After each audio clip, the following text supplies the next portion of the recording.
Dahil sa isang content creator na bisto at ipinasara ang isang umanong love scam hub sa Cebu City. Pinagpapaliwanag ng pulisya ang building manager pati ang nagrenta sa opisina na umano'y nag-sublease sa operator ng umano'y scam hub. Narito po ang aking unang balita. Mga computer at gadget na lang ang tumambad sa pulisya at iba pang ahensya ng gobyerno nang pasukin nila ang isang gusali sa Cebu City. Wala na silang naabutan na nagtatrabaho roon. Pinasara na rin nila ang opisinang ito na ginagamit umano sa love scam. Napagalaman ng mga pulis na nirentahan lang ang isang area sa second floor ng building at pinasublease pa ito sa nagmamanage ng umano'y scam hub. Nakausap ni Cebu City Police Chief Police Colonel Enrico Figueroa ang babaeng nagpa-sublease ng lugar.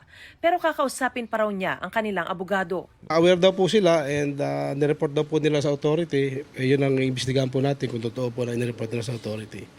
Dahil hintay po muna nating mag-viral bago na i-report. Tinutukoy ni Figueroa na nag-viral ay ang expose na isang content creator kung saan makikita at maririnig ang sinasabing panluloko ng mga empleyado sa umano'y love scam hub na mga dayuhan daw ang binibiktima. Love scam na ina-allege nga dito na yun ang kanilang activity, but on our investigation, sabi nga ng mga kapitbahay nila, ito daw medyo nagdududa sila noong umpisa pa lang dahil hindi nga siya normal dahil maingay daw dito sa loob.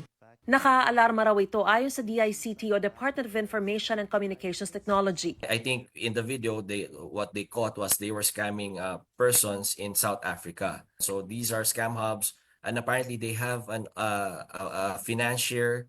Iniimbestigahan na raw nila ito at hinihingan na rin ng tulong pati mga scam buster. That's why I'm reaching out. I'm directly reaching out through your platforms to these scam busters that they can cooperate now with CICC and the ICT. And now we can actively pursue these scam hubs and put a stop to them. Pinoproseso pa ng mga otoridad ang pagkuha ng cyber warrant para mabuksan ang mga gadget na pinaniniwala ang ginamit sa operasyon.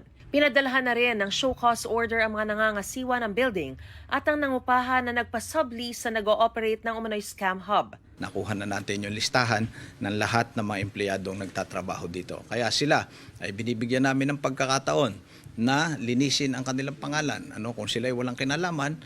Ito ang unang balita. Mariz Umali para sa GMA Integrated News. Igan, mauna ka sa mga balita, mag-subscribe na sa GMA Integrated News sa YouTube para sa iba't ibang ulat sa ating bansa.